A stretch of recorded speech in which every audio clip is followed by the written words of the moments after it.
John Lovell, thanks for joining us. I'm going to get right to the point with the assassination of Charlie Kirk and then the horrific evil driving a car into a Mormon ward, shooting people, blowing it up, burning it down. I mean, just you would hope that when people gather together and worship their God according to their conscience, that there would be some sense of holiness, respect, reverence for that space, but that's not the case. And even in the UK this week, we saw another horrific tragedy. So I wanted to interview you about your specialization. You were in the military and now you're a pastor, and you have an entire course. I'm going to get right to it that helps people fortify buildings. This can be a Christian church, this can be a Mormon Templar ward, this can be a Muslim mosque, this could be maybe a Christian school or a political get together at some building. Just what what have you got to help people, and what experience helped you get ready to help them? Sure. So I want to be a resource to houses of worship, particularly the Christian church where I'm pastoring, and every single Sunday we're meeting. We just want the Great Commission to be fulfilled. We would like to talk about Jesus all the time without demonic folks coming in and shooting the place to ribbons and killing kids or anything like that. And so you would think that wouldn't be too high of an ask. But here we are in 2025 and everything's sick, evil, and twisted. And what we could get away with before, you can't get away with anymore. And so the prudent understands we need to tighten up security. And so for all those shepherds out there attending congregations, houses of worship, first step is recognizing, hey, these people are worth protecting. It's a good thing to create a safe environment so that the Great Commission can roll down it. And so basically what I built was a 12-part church security series, and I've made it available for free. So I can make money elsewhere. This was something I wanted to do to serve the church free of charge. And so folks can access it if they go to the website watchwpsn.com. That's watchwpsn.com. Or there's an app, WPSN. You got to fish around and you'll find the free content, 12-part series, and it's going to help people build a church security plan. And it's amazing. What they'll find is there's very easy, low-hanging fruit things that they can do to get huge amounts of safety.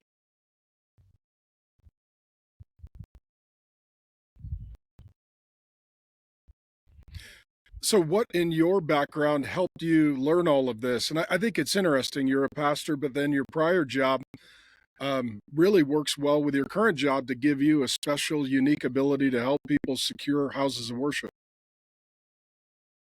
Sure. So I was a special operations guy. I did 5 different tours to the Middle East, and my job was kind of seek and destroy. It was clearing buildings and taking down cities, and to be able to hunt down high value targets. And so when I got out of the military, I'd been converted to Christ in the military. And when I got out, I'm like, I want to serve Jesus. And I didn't know what else to do. I was pretty good at violence, and I thought I will join the pastoral protection team. And so I'm walking around with a headpiece and, checking folks, make sure they're not hurting my pastor. And so that was my very first way I was serving in the church.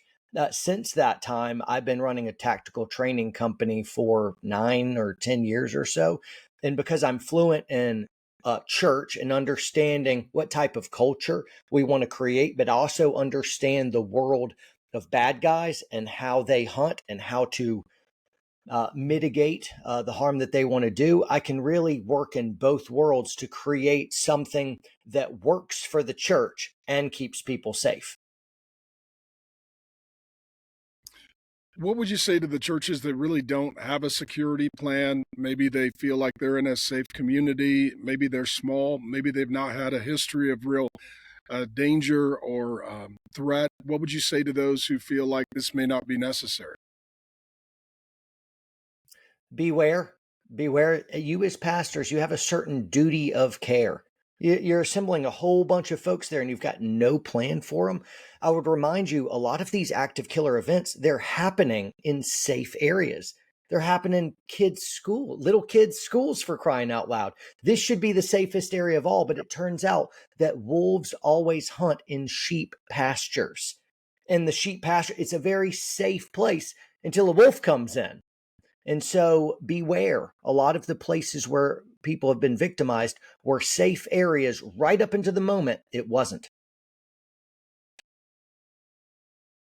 So, what are some of the very basic things you get into just in the training curriculum? I'm encouraging every, pastor and faith leader, get it, get it for your team, go through it, be aware. Our team has used your material. They really love it, appreciate it. We've been running your playbook for years, so thank you for making it available. But just what are they going to get when they get the curriculum?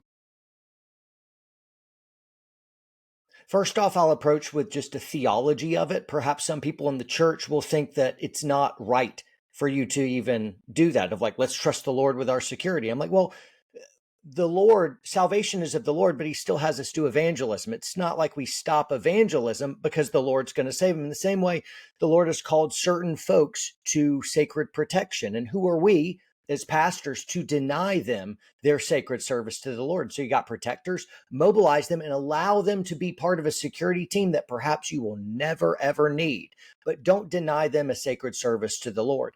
Also, I talk about building a church security team culture, everything from how to find the right leadership. Here's a hint. Don't hire the guy that's really gung-ho and wants to do it. I'll also make simple remarks of, hey, every single team in the church needs to be pastored. This one isn't an exception. Talk about training, talk about the type of culture, how you want your security members to present. They're not 1,000-yard stare guys giving everyone the stink eye and checking all the old ladies for shivs or something. They should be confused as greeters. They are smiling savages. And so the bad guys pick up that the protectors are there, but the normal congregants who aren't having any nefarious intent, they don't notice them. They just check them as normal greeters.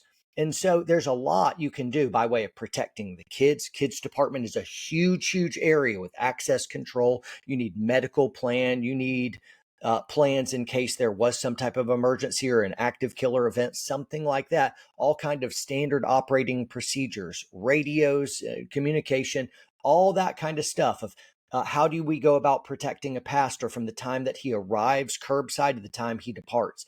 All of it is kind of covered in that 12-part series. It's far too much to really get our heads around right now, but that's just a few of the things. And some of it, it's so simple that of like, hey, if y'all just would get a cop car and put it out front, that would probably make almost everyone bypass your church. It's like $35 an hour you're paying cops for when you're during service times. And really, they're going to see that, be like, no, thanks. Let me find some place where cops aren't. And then a lot of congregants, you would think, oh, well, if we see a cop car, it won't be safe. And in our day and age, it's actually just the opposite. They don't mind a cop car being there. And then you get one extra person in your church. Your church grows in congregation by one. By the cop you hired. And so lots of little simple, easy things like that. It's great. So, yeah, for those who are watching, statistically, we know that every once in a while there is a terror attack. Somebody's demonically oppressed or possessed and does evil. Historically, a lot of the violence in church, it's related to domestic violence, meaning there's some bad boyfriend or husband who's brutal to his woman or the children, and then she goes to the church. She is like, hey, help, can you buy my rent, pay my rent, can you help protect me, can you emotionally support me and the kids? He goes 0 to 60 because he feels like now he's not the total control freak able to exercise his control. Those guys roll into the church, and technically that's probably the greatest threat in most churches. So even if you're a congregation, you're like, well, we're not a high value target, we're not in an urban area, just those domestic issues. Sometimes the bad guys are ex-boyfriends or wife beating husbands, and those guys are some of the most dangerous guys. And what makes those guys perhaps most dangerous is oftentimes they've attended your church. They know the routine, they know where everything is, and also they have relationships, so they sneak in sort of undetected. Right. And so for all, clergy and church leaders, this is your responsibility to empower your team, to ask your team, to invite your team to do this. I would encourage every pastor, senior leader, pick your security. Don't let somebody choose it for you. Make sure it's somebody you know, you love, you trust, somebody that you have a relationship with and they carry forth your values. The last thing you want is a guy who just loves guns and wants to walk around with one. That guy might be the greatest threat to your church, and he may not be stopping evil. He may be the source of it. So, yeah, John, in conclusion, again, anything that you would add, I want to keep it short. My goal is just drive everybody to your free resources, tell you we love you, we appreciate you, we thank you. You're a friend of our family, you're a friend of our ministry. You're an incredible man of God. You've got a beautiful family. I would encourage everybody to be praying for you to get a bigger building so you can, house your growing church. But anything you would add in closing, and again, where can they go to get the free course?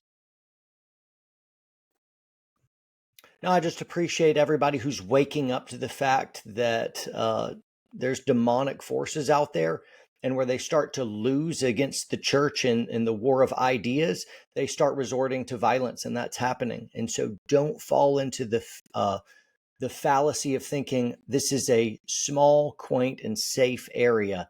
That's where the active killers are always going and hunting. And so I'd encourage that. Guys, you can check out the resource at watchwpsn.com or download the app, WPSN.